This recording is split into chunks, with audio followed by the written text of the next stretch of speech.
And this is another important review article. This incidence of anastomotic leak was 11% in the ICG group, which is significantly lesser than the non-ICG group. And the change in management happened because of the usage of ICG in 25% of patients, and anastomotic leak in patients with change in management. When they have modified the revised the anastomosis based on ICG, even then leak happened in 14% of patients. That means ICG won't guarantee completely prevent the anastomotic leak. There are other factors like tension and anastomosis technique and other things. And this study also provided quantification data. As we know, ICG, though it is introduced for objectification, but still it is subjective because we don't have set rules like how much distance the lens should stay from the tissue, how to quantify the intensity of the color. All these are not standardized yet. So this study has provided data on that. If we take a study, they have used this 90-second rule. No anastomosis was performed at the area which was enhanced 90 seconds after injection. Based on this rule, they have changed the anastomotic site in 25% of the patients. And another study, they have introduced time fluorescence intensity curves. You can see normal pattern where there is a sudden spike in fluorescence followed by rapid decline. Another pattern is a gradual pattern where there is slow rise in the intensity and there is a followed by plateau. They have analyzed at 3 points, that is control phase before dividing the vessels. All of them showed 100% normal pattern. Gastric, after preparation of conduit, 30% were normal and 70% were gradual.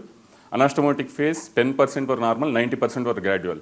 However, whatever the pattern they have observed, there is no difference in anastomotic leak. And one more study, they have mentioned 3 types of curves. That is normal flow type, inflow delayed type, and outflow delayed type. This is based on evaluation of ICG fluorescence at the last branch of right gastroepiploic artery and a 0.3 centimeter proximal to that. Based on the intensity patterns, they have devised these things. Again, they told there is no significant difference between 3 groups. And the second important topic is identification of thoracic duct, beautifully demonstrated by Sendilnathan sir in his previous talk. So I will just go through. Chylothorax can happen in 40% of the patients. And the role of ICG is to identify during esophagectomy or to identify TD during reoperation for TD injury. Technique, you have to inject ICG subcutaneously at bilateral lingual regions or in the mesentery of the small bowel. And TD is detected 10 to 14 minutes after injection. It's better than scintigraphy or oral administration of lipid-rich cream and oils. And evidence is very less in the published literature, but again, systematic review, 3 cases, they have used ICG for thoracic duct identification. All are in reoperation only.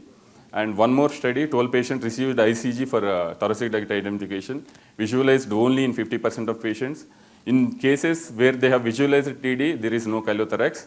In cases they couldn't visualize, 1 case of the chylothorax happened. And in patients where ICG was not used, 10 developed chylothorax, 4 requiring reoperation and TD ligation. This reinforces the use of ICG for thoracic duct identification. And last one, ICG fluorescence in lymphadenectomy. We know that lymphadenectomy plays a great role in esophageal resections. And the idea is to aid in dissection of sufficient lymph nodes while decreasing morbidity associated with dissection around the recurrent laryngeal nodes and subcarinal nodes. Technique, before day or 40 minutes to 23 hours before surgery, 0.5 ml of solution should be injected in 4 quadrants around the tumor, and ICG mode is activated during surgery. Coming to the evidence, we have a prospective cohort study.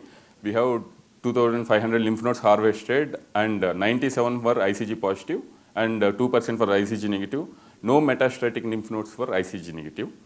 And we have a sensitivity of 100%. If you see significantly PPV and negative predictive value is, specificity is very less, PPV is very less. This is because its inability to detect the metastatic lymph nodes specifically.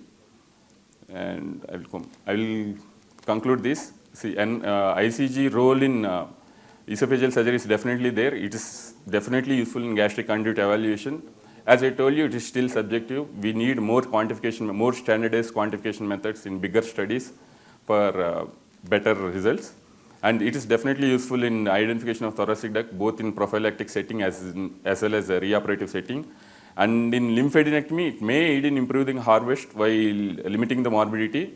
And future directions is to join the ICG with complex compounds like ferritin, copper sulfate, or sometimes anti-cancer antibodies to detect the metastatic node specifically. Currently, studies are underway. Thank you so much for the patience.